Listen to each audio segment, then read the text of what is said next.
안녕하세요. 이제부터 자료구조에 대해서 공부해 보도록 하겠습니다. 자료구조는 효율적인 알고리즘을 구현하는 데 있어 필수적인 요소이기 때문에 아주 중요하다고 할 수 있습니다. 그럼 이제 저희가 공부할 자료구조의 내용에 어떤 것들이 있는지 살펴보도록 하겠습니다. 먼저 인설션 솔트에 대해서 알아보고 그 이후에 스택, 큐, 링크드 리스트, 트리, 힙, 그리고 힙 솔트와 프라이어티 큐에 대해서 얘기하겠습니다. 주로 소개해드릴 내용은 앞서 언급한 것들이 무엇인지, 어떤 특징을 갖고 있는지, 그리고 어떻게 구현할 수 있을지에 대해서 얘기하겠습니다. 첫 번째 시간에는 삽입정렬에 대해서 알아보도록 하겠습니다. 학습 목표부터 설명드린다면 삽입정렬의 원리를 이해하고 구현하는 것과 대표적인 시간복잡도의 종류와 표기법은 무엇이 있는지, 그리고 삽입정렬의 시간복잡도가 어떻게 되는지를 목표로 공부하겠습니다. 이제 본격적으로 삽입정렬이란 무엇인지에 대해 살펴보겠습니다. 삽입정렬이란 숫자를 정렬된 배열 안에서 적절한 위치에 삽입하여 정렬하는 알고리즘입니다. 밑에 애니메이션은 오른차순으로 진행되는 삽입정렬의 과정을 잘 보여주고 있습니다. 뒤에서 앞으로 이동하면서 자신의 위치를 찾아 들어가는 모습을 볼 수 있습니다. 이제 구체적인 단계에 대해 설명해 보겠습니다. 첫 번째로 정렬되지 않은 구간의 맨앞 원소를 키로 설정합니다. 이 키는 앞으로 정렬할 대상을 가리킵니다. 정렬된 구간을 역순으로 탐색하는데 뒤에서부터 앞으로 탐색하는 것입니다. 오른차순에서는 이제 키가 앞의 원소보다 작다면 앞으로 이동하고 크다면 현재 위치에 삽입됩니다. 구체적인 예시를 통해 설명해 보겠습니다. 한 배열에 정렬되지 않은 숫자가 7, 1, 4, 5, 3이 있다고 가정하겠습니다. 첫 번째로 해야 할 것은 키를 설정하는 것입니다. 이 키를 두 번째 요소부터 설정하는 이유가 무엇이냐면 7은 이 첫 번째 요소는 앞에 비교할 대상이 없기 때문에 두 번째 요소인 1부터 생각하는 것입니다.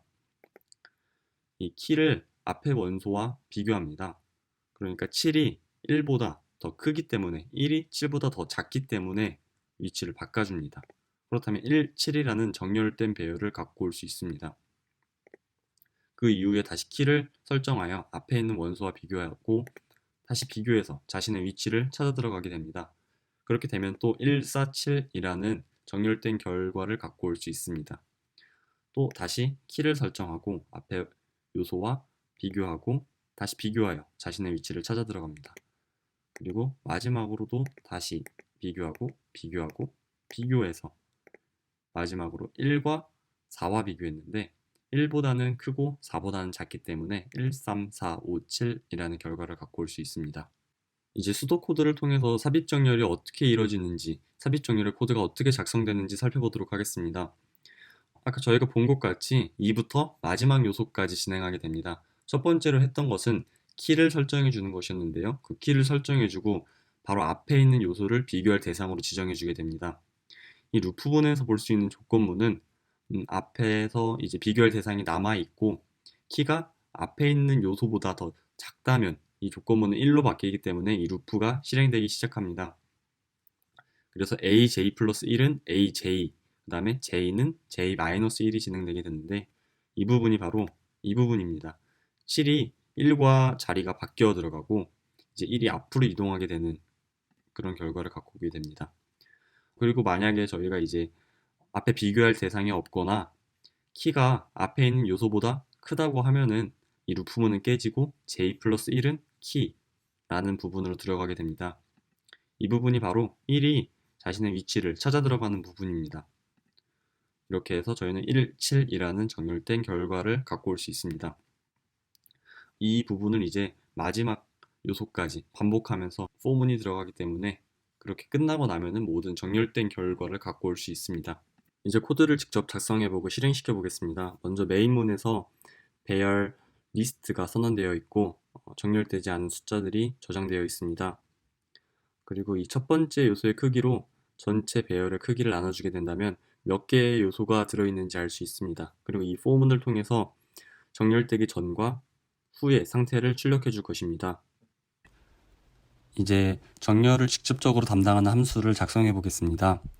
우선 int i j key를 선언해주고 for i 1 i는 m까지 i를 1씩 증가하도록. 여기에서 저희가 2가 아니라 1로 설정을 해놓고 n까지, 그러니까 n보다 작을 때까지 해놓는 이유는 리스트 0이 가리키는 게 첫 번째 요소고 리스트 1이 가리키는 게 두 번째 요소가 되기 때문에 1부터 n까지 라고 해놓습니다. 그러니까 키는 리스트 i, 그리고 비교할 대상인 j는 i-1, while 여기도 똑같이 j를 등호를 넣어줘서 설정해주고 리스트 j는 키보다 크면 작동하도록 합니다. 그리고 리스트 j 플러스 1을 리스트 j 그리고 j를 마이너스 해주면서 앞으로 이동하고 리스트 j 플러스 1을 키로 설정해주면서 마무리합니다. 이렇게 마무리했는데 수도 코드와 크게 다른 부분이 없기 때문에 모르시는 게 있다면 댓글로 남겨주시면 대답하겠습니다. 그럼 이제 컴파일 해보겠습니다. gcc salt.c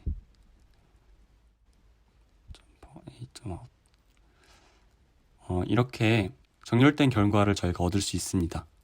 이제 시간 복잡도와 비고 노테이션이 무엇인지에 대해 알아보고 삽입 정렬의 시간 복잡도를 계산해 보겠습니다. 시간 복잡도는 알고리즘의 효율성을 판단하는 중요한 기준이 됩니다. 시간 복잡도에 관하여 알아야 할 것들이 몇 개 있는데요. 먼저 시간 복잡도는 연산의 실행 횟수를 구한다는 것입니다. 알고리즘의 효율성을 시간의 관점에서 판단할 때에는 함정이 있기 때문입니다. 실행 환경에 따라 같은 알고리즘이더라도 실행 시간이 달라질 수 있다는 것인데요. 예를 들어 같은 알고리즘을 스마트폰에서 처리하는지 아니면 슈퍼컴퓨터에서 처리하는지에 따라 실행 시간은 크게 달라질 수 있기 때문입니다.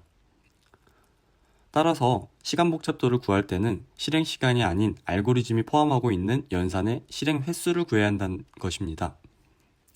두 번째로 시간 복잡도는 입력 데이터의 크기에 관한 함수입니다. 이 코드에서 입력 데이터에 영향을 받는 부분은 어디일까요? 네, 바로 첫 번째 포문입니다. 이 포문에서는 입력 데이터 n에 대해서만 변하게 됩니다. 밑에 포문이 10,000번 돌아가더라도 만이라는 수는 입력 데이터와 무관한 개수로만 적용되기 때문에 시간 복잡도에서는 고려하지 않습니다. 마지막으로 핵심이 되는 연산을 파악하는 것입니다. 한 알고리즘의 연산 횟수를 다 더한 것이 n제곱 플러스 900n 플러스 1000입니다. 이때 이 알고리즘의 시간 복잡도에 가장 큰 영향을 끼치는 것은 무엇일까요? 맞습니다. n제곱입니다. n이 무한으로 커진다고 하면 최고차 항인 n제곱을 제외한 n이나 1000과 같은 항은 무시될 수 있기 때문입니다. 그래서 시간 복잡도는 최고차 항만을 고려하는 것이죠. 시간 복잡도를 표기하는 방법에는 비고 노테이션, 세타 노테이션, 오메가 노테이션이 있는데요. 이번 시간에는 비고 노테이션에 대해 알아보겠습니다. 비고 노테이션이 갖는 의미는 어퍼 바운드입니다. 그러니까 내가 아무리 연산량이 많아도 저 GM보다는 적다 라는 것을 의미하게 되는 겁니다. 그리고 이 어퍼 바운드를 의미하는 수식이 바로 그 밑에 있는 수식입니다. 이제 간단한 예제를 통해서 이해를 돕고자 하는데 잠깐 영상을 멈추시고 이게 어떻게 이렇게 표기가 되었는지 옆에 있는 괄호를 살펴보시면서 생각해 보시고 설명을 들으시면 더 도움이 될 것 같습니다. 첫 번째 예시부터 살펴보겠습니다. 3n 플러스 2는 비고 n이다. 그러니까 위에 있는 수식과 비교해서 생각해보면 fn이 3n, gn이 n, 그리고 c는 4가 되면은 이제 3n은 4n보다 더 작기 때문에 비고 n이라고 표시할 수 있는 것입니다. 여기서 잠깐 의문이 드실 수 있습니다. 앞에 개수는 안 써줘도 되나요? 네, 안 써주셔도 됩니다. 시간 복잡도를 표시할 때에는 이 n에 대한 함수꼴로 표시해 주시면 됩니다. 조금만 더 생각해 본다고 하면은 만약 비고 n제곱이라고 하면은 틀린 표기법일까요? 비고 n제곱도 이 3n 플러스 2에 대한 수식과 매치해서 생각해 본다고 하면은 맞는 표기법입니다. 왜냐하면 n제곱이 3n보다 크기 때문입니다. 이어서 두 번째 예시를 설명드리겠습니다. n제곱 플러스 2는 비고 n제곱이다. 그러니까 fn은 n제곱이고 gn은 n제곱이고 c가 2라고 하면은 2n제곱이 n제곱보다 더 크기 때문에 비고 n제곱이라고 표시할 수 있는 것입니다. 지금까지 배웠던 내용으로 시간 복잡도를 어떻게 구하는지 삽입정렬의 수도 코드를 통해 자세하게 알아보도록 하겠습니다. 시간 복잡도에서는 핵심이 되는 연산을 구하라고 했던 것을 기억하시나요? 삽입정렬에서 가장 많이 수행되어 시간 복잡도에 큰 영향을 줄 것 같은 것은 바로 이 for문과 while문일 것입니다. 시간 복잡도는 이 for문과 while문의 수행 횟수를 다 더한 후 최고 차항만을 가져옴으로써 구할 수 있습니다. 그렇다면 for문은 몇 번 수행될까요? for문은 2부터 for문을 탈출하기 위한 n 플러스 1까지 수행되므로 총 n번 수행됩니다. 이 while문은 그렇다면 몇 번 수행될까요? 이 while문은 정렬된 형태와 현재의 키값에 따라 달라지게 되므로 알 수 없습니다. 따라서 i 값에 따라 수행되는 while문을 ti로 두고 시그마의 형태로 나타낼 수 있습니다. 이 시간 복잡도는 베스트 케이스, 월스트 케이스, 그리고 에버리지 케이스로 나누어 생각해 볼 수 있습니다. 먼저 베스트 케이스는 모든 원소가 이미 정렬되어 있는 상태인 것입니다. 이때 키의 값은 이전 값보다 항상 크기 때문에 while문은 한번 비교하고 탈출하게 되므로 t의 i는 모두 1이 됩니다. 시그마로 계산하면 n-1이 되겠죠. 이 알고리즘에서 핵심이 되는 연산은 이 n일 것이고 앞의 개수는 무시하므로 베스트 케이스에서의 시간 복잡도는 b고 n입니다. 이번에 월스트 케이스에 대해 알아보겠습니다. 이 월스트 케이스는 모든 원소가 반대 순서로 정렬되어 있을 경우입니다. 이때에는 키의 앞에 있는 모든 원소와 비교를 해야 합니다.